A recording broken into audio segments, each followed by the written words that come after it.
عدل نامہ رسول صلی اللہ علیہ وسلم سے حاصل شدہ پیغام۔ اعوذ باللہ من الشیطان الرجیم، بسم اللہ الرحمن الرحیم۔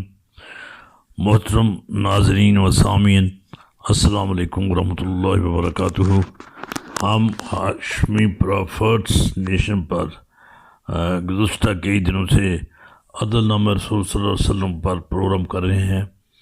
عدل نامہ رسول اللہ صلی اللہ علیہ وسلم پر ہم نے نبی علیہ الصلوۃ والسلام کی ذات گرامی سے متعلق 150 کے قریب جملے یا مصرے یا بند کہتے، ان میں عدل کی مختلف جہتوں کو سامنے رکھ کر نبی اکرم صلی اللہ علیہ وسلم کی تعلیمات آپ کے اسوہ مبارکہ سے اخذ شدہ ہدایات کو سامنے رکھ کر واضح کرنے کی کوشش کی تھی۔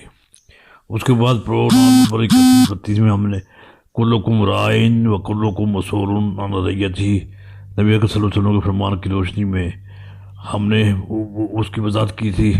اس کے بعد پروگرام 33 سلسلہ نمبر 33 کے تحت ہم نے شروع کیے تھے نبی صلی اللہ علیہ وسلم کی تعلیمات، عدل کے متعلق تعلیمات سے اخذ شدہ معلومات یا ہدایت کی روشنی میں جو معاشرے کے مختلف افراد کے نام تقریباً 50 کے قریب لوگ بنتے ہیں معاشرے کے، ان کے نام پر جو ان سے متعلقہ پیغام تھا اس کو ہم نے پیش کرنا شروع کیا تھا۔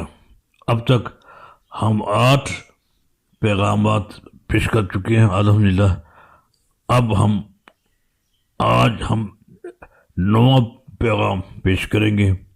اس پیغام میں 4 جملے ہیں، مصرے ہیں، بند ہیں، اور ان کو آپ شعر مت سمجھیے گا، اس سے غلط فہمی پیدا ہوتی ہے، کیونکہ یہ شاعری کی معیار پر اترنے والا کلام نہیں ہے، نہ ہی میں نے پہلے بتا چکا ہوں، نہ ہی میں شاعر ہوں۔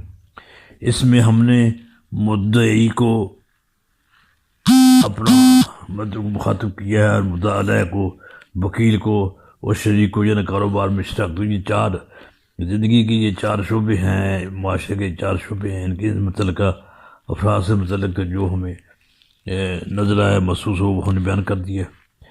اور آپ اس پیغام کو سنیے۔ پیغام نمبر 9۔ مدعی ہے تو ثبوت میں عدل کر، مدعا علیہ ہے تو صفائی میں عدل کر، وکیل ہے تو دلائل میں عدل کر، شریک ہے تو شراکت میں عدل کر۔